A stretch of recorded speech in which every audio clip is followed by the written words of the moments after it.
sa inyong lahat. Ako pong muli si Pastor Bong, bumabati na isang mapagpalang Monday morning sa ating lahat. The book that we're gonna learn today is in the book of Habakkuk. The book of Habakkuk. And we can find Jesus in this book. Saan natin makikita ang ating Panginoon Diyos? A 3-chapter book, not so long chapter. Maiksing chapter lang ito, pero how can we find Jesus Christ in the book of Habakkuk? Saan natin makikita? Saan natin matatagpuan ang ating Panginoon Diyos? I'd like us to read this verse in the book of Habakkuk chapter 3, 17 to 19. Habakkuk chapter 3, 17 to 19. Though the fig tree may not blossom, nor fruit to be on the vines, though the labor of the olive may fail, and the yields yield no food, though the flock may be cut off from the fold, and there be no herd in the stalls, yet I will rejoice in the Lord. I will joy in the God of my salvation. The Lord God is my strength. He will make my feet like deer's feet, and He will make me walk on my high heels. Basahin natin sa Tagalog. Napakaganda po nito. Bagamat di namumunga ang puno ng igos, at hindi rin namumunga ang mga ubas, kahit na maantala ang pamumunga ng olibo, at walang anihin sa mga bukirin, kahit na mamatay lahat ang mga tupa, at mawawala ang mga baka sa kulungan, magagalak pa rin ako at magsasaya, dahil si Yahweh ang Diyos na magliligtas sa akin. Ang Panginoong Yahweh ang sa akin nagpapalakas. Tulad ng usa, tiyak ang aking mga hakbang. Inaalalayan niya ako sa mga kabundukan. Ang lalim ng verse na yan. Totoo po. Malalim, powerful, inspiring, and encouraging. Hindi lamang po ako nai-inspire sa verse na yan. The verse will inspire all of us this morning. Lahat tayo palalakasin ng verse na yan. Napakagandang verse na yan, mga kapatid. Habakkuk lived with a burden. Si Habakkuk, sa Tagalog, gano'n natin i-pronounce si Habakkuk, siya'y nabuhay sa napakaraming sama ng loob. Napakarami niyang burden. Napakarami niyang dalahin sa kanyang dibdib. Napakarami niyang reklamo. Hindi yung reklamo na nakakainis, pero yung mga tanong. Napakarami niyang tanong sa Panginoon Diyos. It is a day when hope was almost gone. Yung pag-asa, wala na. Ito yung mga panahon na hindi mo na matanaw ang pag-asa.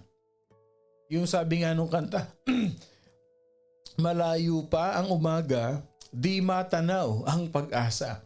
Ito yung senaryo, ito yung kalalagayan ni Habakkuk ng time na yun. Na para bagang napakalayo pa ng umaga. It seems like morning is so long that we cannot wait to see the morning. And hope is gone. Yan ang kalalagayan ng Israelites. Yes, that's true. So yung prophecy ni Habakkuk begins with a heartfelt and honest question. Naging honest lang siya sa Panginoon Pero galing talaga sa puso niya yun. Kumbaga, dinibdib niyan talaga yung pakikipag-usap niya sa Panginoon Diyos. Kaya kung mapapansin natin, in the book of Habakkuk chapter 1 verse 2, sabi niya, O Lord, hanggang kailan ako hihingi ng tulong sa iyo? O Lord, how long shall I cry? May kasunod yun. And you will not hear. Nakita mo yung desperation ni Habakkuk. Yung kanyang iniisip na wala ng pag-asa. Sabi niya dito, O Yahweh, Lord, hanggang kailan ako hihingi ng tulong sa iyo bago ninyo ako dinggin, bago ninyo ko iligtas sa kaharahasan? he was not just talking about himself, but he is talking about in behalf of the Jewish people. He is talking in behalf of the people, the children of God. Ito ang mga propeta noon. Sila yung nakikipag-bargain, sila yung nagmamakaawa, sila yung umiiyak not for themselves, but for the Jewish people, for the entire children of God. Kasi kung isipin mo, how could a holy God who had called Israel as His own chosen people, sinabi naman talaga ni Lord, ito ang aking bayang banal, ito ang aking mga anak, chosen people ko ito. Pero bakit nangyayari sa kanila yon? Deuteronomy chapter 2 verse 10. Apple of his eye. Pag sinabing apple of the eye, ano ibig sabihin? Favorite ka. Ibig sabihin may special role, may special favor ka. Pag sinabing apple of the eye. Sa trabaho natin, ayan, kahit pumasok ng late yan, paano apple of the eye ng boss natin yan? O si person A, si person B, kahit anong paggagawin yan. Kasi apple of the eye naman siya. Ibig sabihin, merong special treatment sa iyo. That's true. In the book of Deuteronomy, when I was searching, looking for this, oo nga naman So you have to really analyze. Teka muna, ito si Habakuk, itong propeta na to, bakit ganito na lang yung kanyang sama ng loob? Bakit gano'n na lang? Samantalang sinabi nga naman ng Panginoon na kayo ay aking bayang pinili. Kayo ay aking mga anak. Pero bakit nangyayari nga ba ito? Even though they are the apple of the eyes of God. Bakit ngayon inaalaw ni Lord na itong mga paganong Babylonians na ito, since God states that the Jewish people are His chosen people, His apple of the eye people, why is God allowing these Babylonian pagans to brutally massacre the masses of Jews? Ang tanong ko, bakit hinahayaan ni Lord na patayin ng mga Babylonians itong mga anak niya? Niraransak ang bahay, they besiege them, and ultimately, they destroy the city of Jerusalem. Teka muna, Lord, kala ko ba paborito mo kami? Kala ko ba anak mo kami, Lord? Pero bakit nangyayari ito? Let's pause for a while. Ang tanong sa atin, is it happening to us? Lord, akala ko ba anak mo kami, followers mo kami, born again Christian kami, Lord. Pero why do you allow this? Lord, bakit nangyayari ito? Bakit sinisira nila? Winawasak nila itong ating templo? Lord, bakit hinahayaan mong makapasok yung mga taong ito na sumisira sa body of Christ, na sumisira sa iglesia mo, Lord? Bakit? Bakit nangyayari? Anak mo kami, di ba? Itong ginagawa namin para sa iyo. It happened to them. In their minds, nung kinuha sila ng mga Babylonian, there might be some questions in their mind. Bakit ganito? Kala ko ba mga anak tayo ni Yahweh? Kala ko ba yung favor, we are apple of His eyes, pero bakit kaya naman nakatali tayo, ang daming namatay sa atin? If we are honest, kaya alam mo yung pag nagbabasa tayo ng Bible, the Bible will inspire us. So minsan magtatanong ka, Lord, bakit nangyayari sa akin to? Bakit inaalaw mo to mangyari sa akin, Lord? Nagsiserve naman ako sa iyo. Nagpapakatotoo naman ako sa iyo, Lord. Dineclare ko pa nga, I am your child. I am your child. We are your children. Pero bakit, Lord, itong Babylonia na ito na walang ginawa kundi manira, sirain ang katawan ng Diyos, sirain ang iglesia, bakit inaalaw mo to, Lord? Why do you allow this? And if you don't read your Bible, you will live with full of questions in your mind. So when I was meditating this early morning, then I saw the vision of the Lord. Oo nga, no? Totoo nga pala ito, no? If we were just be honest, and most of us have asked the similar question, when we were living in a moment when it seemed that hope was gone, ni-revealed ni Habakuk, there are some realities that we can learn in this book. And everyone who is in desperate situation right now that needs hope. In Habakkuk chapter 1, we see that hope subsides when we focus all our attention on our problem. That's true. Isa yan sa dapat nating matutunan. Alam niyo ba, yung pag-asa natin sa Panginoon Diyos, yung pananampalataya natin sa Panginoon Diyos, lumalabnaw, nawawala, nasa sidetrack, naliligaw. Pag ang focus natin yung problema. Pag ang focus natin yung nagbibigay ng problema.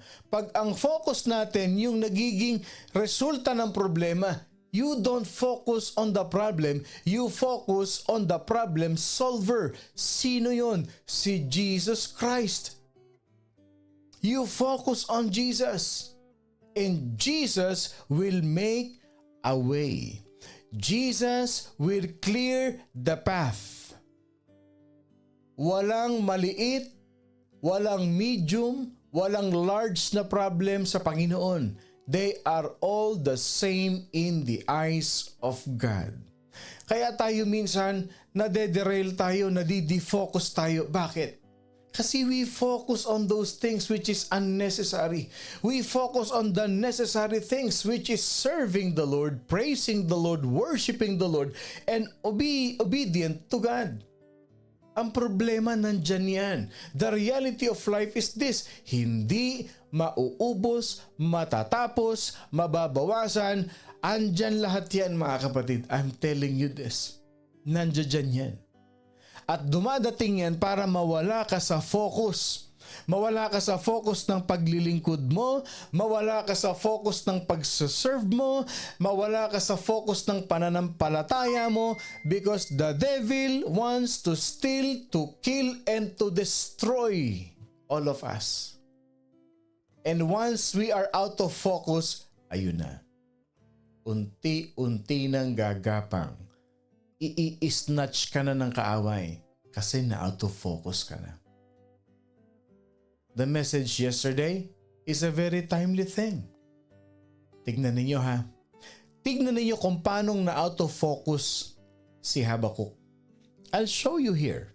Natuto tayo kay Habakkuk, matututo tayo ngayon. Habakkuk chapter 1 verse 2 and 4. Tignan nyo ha. Nag-focus si Habakkuk sa problema. Okay. Na-desperate siya. Habakkuk chapter 1 verse 2 and 4. How long shall I cry, and you will not hear, and you will not save? The law is powerless, and justice never goes forth. Diyan nag-focus si Habakkuk. Diyan siya nag-focus. Pero tignan ninyo ha, basahin natin sa Tagalog. O Yahweh, hanggang kailan ako hihingi ng tulong sa inyo? Hindi ba may halong panunumbat yan? Di ba may halong desperation yan? Sabi niya, hanggang kailan ako hihingi ng tulong sa inyo bago ninyo ako dinggin, bago ninyo ako iligtas sa karahasan? Parang sinasabi ni Habakkuk, wala ka bang gagawin? Titignan mo lang ba ako? Are you just gonna look at me? Are you just gonna stare at me? Are you not doing something? Are you not gonna do anything to help me? How long shall I cry? Kasi desperate na siya eh. O tuloy natin. Ang batas ay walang bisa at walang pakinabang at hindi umiiral ang katarungan. Kasi nga, pinagpapapatay na sila. Wala nang magawa yung mga defense nila. Wala nang magawa yung kanilang mga sundalo o mandirigma nila. Wala na. Hindi nila maipatupad yung mga law. Sabi niya, ang batas ay walang bisa. Sa husgado ay laging natatalo ng masasama ang walang kasalanan, kaya't nababaluktot ang katarungan. Again, pause. Nangyayari ba ngayon yan? Yeah. It happens. It always happen. Yun daw masasama, natatalo yung mabubuti. Nababaluktot daw ang katarungan. Nakita nyo kung kaano ka-desperate. Sinisigaw na, alam nyo, the way he speak to God, the way he spoke to God about his cry, about his burden, hindi siya bumubulong dito. Sumisigaw si Habakuk dito. He was asking what many people is asking God today when they are facing a crisis or a situation. Even me as a pastor, I ask God, Lord, hanggang kailan sila gagawa ng ganito? Lord, hanggang kailan nila gagawin to sa akin? Lord, hanggang kailan? Sino pa? Ilan pa sila? Gaano pa sila karami, Lord? And maybe you are asking that too sa Panginoon Diyos. Lord, hanggang kailan ba matatapos tong problema na ito? Sino pa ba itong mga tao na ito na gagamitin ng kaaway para ako'y ganito, mawalan ako ng trabaho, mawalan ako ng ganito, mawala sa akin ng mga bagay. Lord, hanggang kailan? And we are asking God, where are you, God? Why don't you do something, Lord? Yes, normal sa atin yan. Lord, bakit wala kang ginagawa? Lord, ipagtanggol mo naman ako, Lord. Lord, ikaw ang magpahayag ng katotohanan. Lord, do something. Do we experience that kind of situation na para bang, Lord naman, wala ka bang gagawin? Wala ka bang sasabihin sa kanila, Lord, alam mo kung ano yung tama at mali. Lord, where are you? That's a question to us. That's a question that we give to God. Hindi ba? But Jesus is our hope. Hope has its own way of slowly manifesting in your life when we focus all of our attention to Him. Hope can be gone. Hope can quietly slip away when we focus all our attention on our problem. Yung pag-asa natin nawawala. Yung pag-asa natin nakakalimutan natin. Pag nakafocus lang tayo sa problem giver, sa problem, the result of the problem, and the situation of the problem, yung pag-asa nawawala. Yung hope natin is slipping away. But if you focus on the problem solver, hope will terminate every problem. Hope will execute His power upon our life. Kagaya ni Habakuk, it leads us to ask a multitude of questions. Kagaya ni Habakuk, it leads us to ask many questions that have no real satisfactory answers. Na marami tayong mga tanong na para bang hindi tayo nasasatisfy, na hindi tayo sinasagot. But the prophet lifted up his eyes in chapter 2. Ang ginawa ni Habakuk, itinaas niya ang kanyang mga mata para ipakita sa atin na ang pag-asa sa Diyos nagmumula. That hope clings to God's promises. Yun ang lagi nating i-meditate. Yun ang lagi nating i-meditate na ang Panginoon Diyos nangako sa atin. Yun ang pag-asa natin. Natutuparin ni Lord yung pinangako niya sa atin. God reminded him that his vision was chapter 2 verse 2 to 3. Sabi ni Habakuk dito, yet for an appointed time, through it tarries, wait for it, because it will surely come. Tapos ang boxing. Marami ba tayong tanong? Marami tayong mga tanong sa isip natin. Marami ba tayong ibinabalik kay Lord na, Lord, are you not gonna do something? Where are you, Lord? Yung hope natin nawala. Yung hope natin lumabnaw. Yung hope natin hindi natin makita kasi nagfo-focus ka dun sa nangyayari. Mag-focus ka sa gagawin ni Lord. Huwag kang mag-focus sa nangyayari. Mag-focus ka sa mangyayari. Kasi may gagawin si Lord. Can I see an amen to that? Can I see an amen to that? Ano yung hope? Yung promise ni Lord na nireceive mo. I am a child of God. I am a new creation. My hope is in you, Lord. My hope is in Jesus. Ang ganda nun, ano? Sabi niya, kung madelay man, hintayin mo. Hintayin mo. Bakit? It will surely come. Yan ang tinatawag na comforting promise. It will surely come. Yan ang assurance ng Panginoon Diyos. Gaano man karami ang tanong natin sa Kanya, no matter how many questions, no matter how many arguments you left to God, ang sasabihin lang sa iyo ni Lord ganito, madelay? Akala mo lang delay. But it will surely come. Dadating yan. Our hope, yung pag-asa natin, we can rest on the truth that what God promises, He will surely fulfill. Kapatid, in the kingdom of God, tayong mga Kristiyano, I'll tell you this, we live by promises, not explanations. That's true. We live by promises and not by explanations. Yan ang rule sa kingdom ni Lord. Gandang i-post niya, no? In the kingdom of God, we live by promises, not explanations. Hindi natin pwedeng tanungin si Lord, Lord, teka muna ha. Paliwanag mo nga muna sa akin ito bago ko gawin. Okay naman ako, Lord eh. Convinced naman ako, Lord, pero can you just explain it to me a little further before I proceed with what you want me to do? Lord, I'm satisfied. Yes, I am. Thumbs up nga ako, Lord. Pero at least gusto ko lang malaman, Lord. Can you just please explain it to me? We don't live by that. We live by promises. Pag sinabi ni Lord, gawin mo. No questions asked. Kasi may pinangako naman si Lord eh. I will never leave you nor forsake you. And my God shall supply all your needs according to His riches in heaven. Diba? Sabi niya, test me on this. If I will not open the floodgates of heaven. Lahat yun, puro pangako yun ha. At ginagawa ni Lord yun. Ginagawa ni Lord yun. Sabi niya, pumunta ka ron. Gawin mo yan.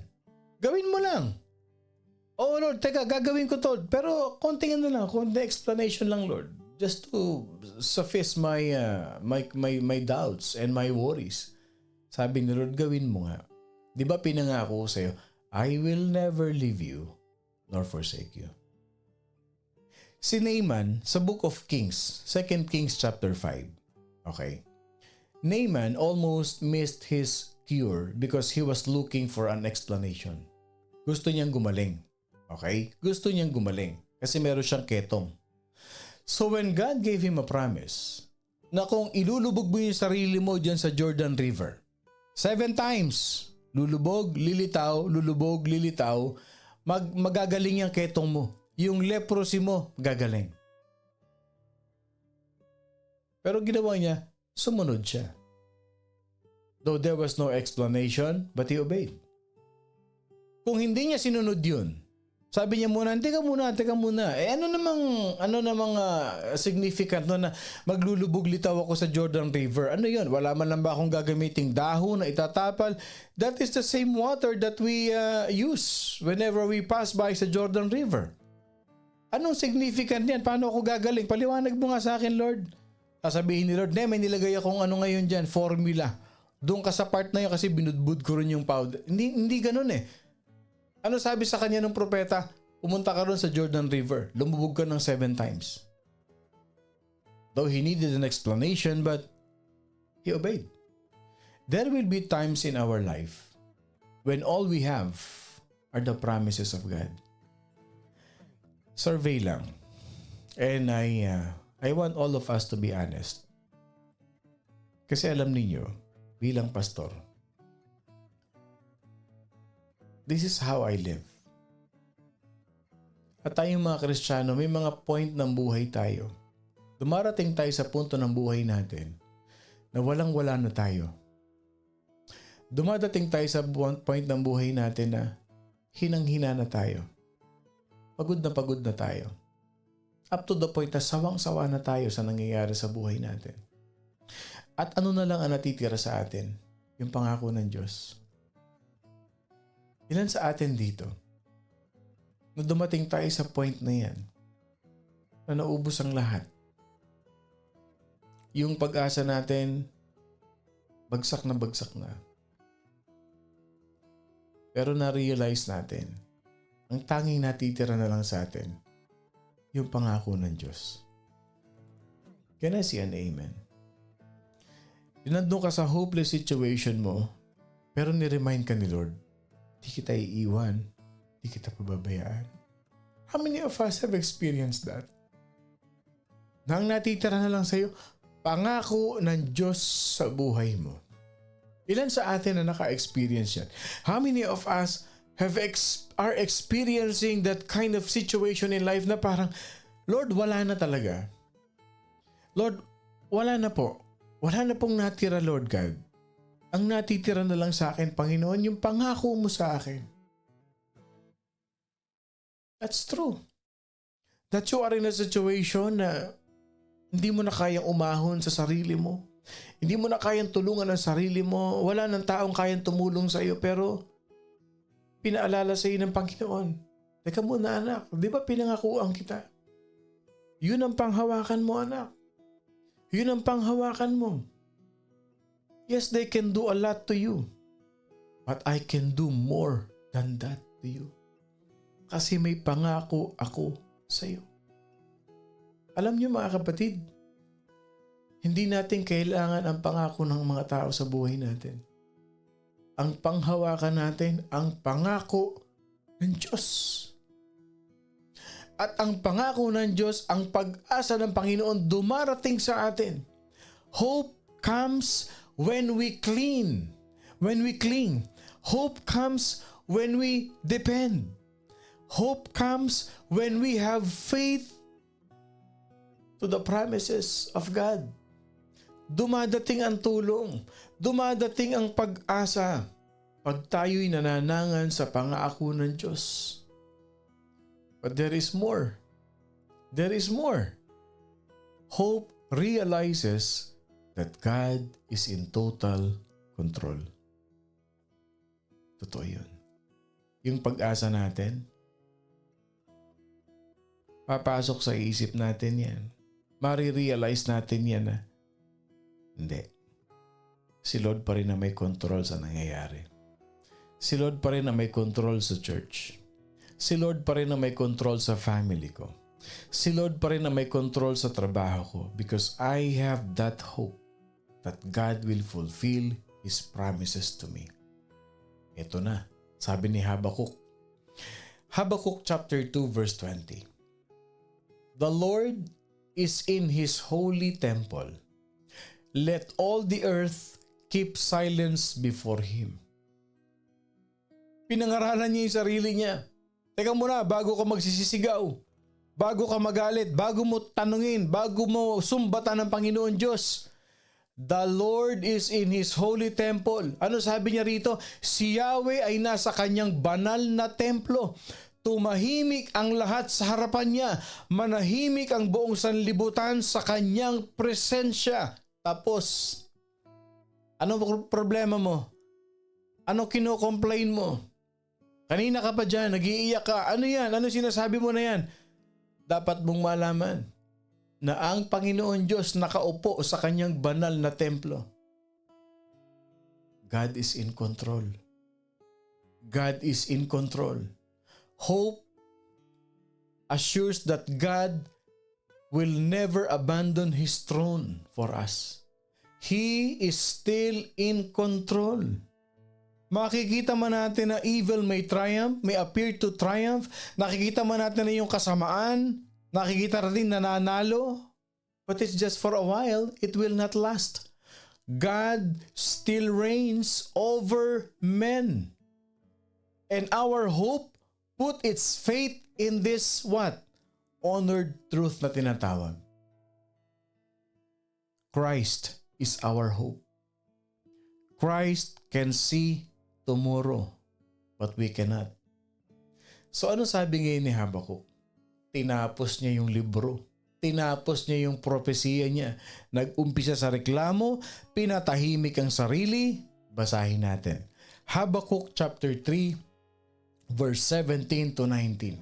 He concluded his book with a confession. Sabi ni Habakkuk, "Though the fig tree may not blossom, nor fruit be on the vines, the olive may fail, and the fields yield no food, no herd in the stalls.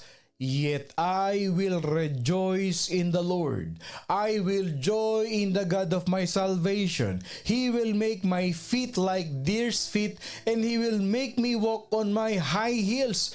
This is the same man who began his short book by what? Complaining in the face of God, and his hope is almost gone."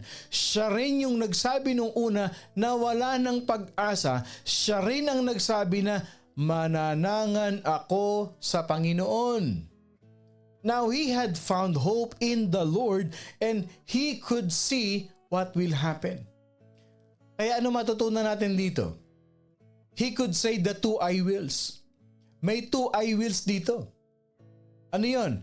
Sabi niya, I will, in verse 18, I will rejoice, I will joy. O kahit anong ginagawa nila sa iyo, kahit anong ginagawa nila sa atin, ano man ang sinasabi, ginagawa, iniisip nila sa atin, I will rejoice, I will joy. Magdiriwang ako. Magdidiwang ako. Ang kasiyahan ko'y nasa Panginoon, hindi nasa inyo. May two I wills dyan at merong two he wills in verse 19. Ang ganda ng verse. Sa verse 18, two I will, it speaks to us. Yung two he wills, it speaks to the Lord. Anong sabi ni Habakkuk? He will make my feet like deer's feet. He will make me walk on high heels. Ano ibig sabihin nito?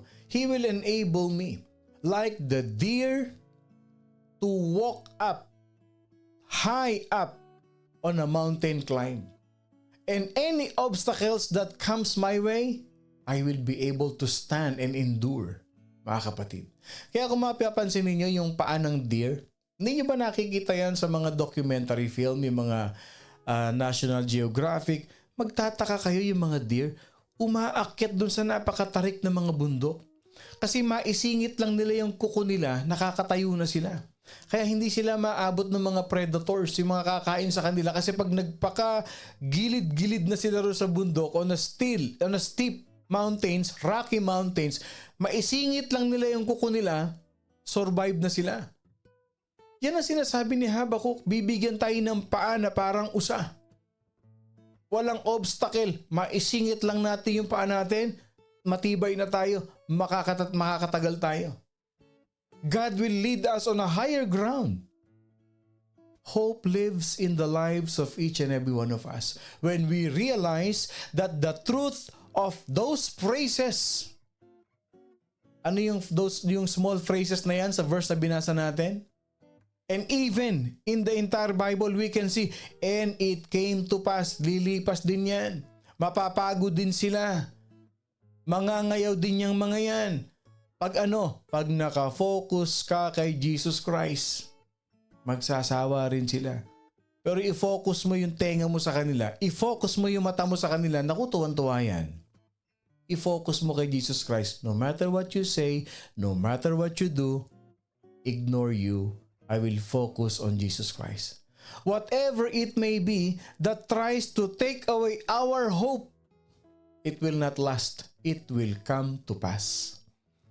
Hope is the deep and the desires of many people today. And Jesus Christ is the personification of hope, our only real hope. Sa book of Habakkuk and in our life, we can find Jesus Christ here, walking through these pages in the prophecy of Habakkuk. He is the one, our hope, who enables us to cling to God's promises. And our hope in God makes us realize that God is always in control. He is the one who helps us see all those troubles in life. At tandaan ninyo, walang problema na magtatagal.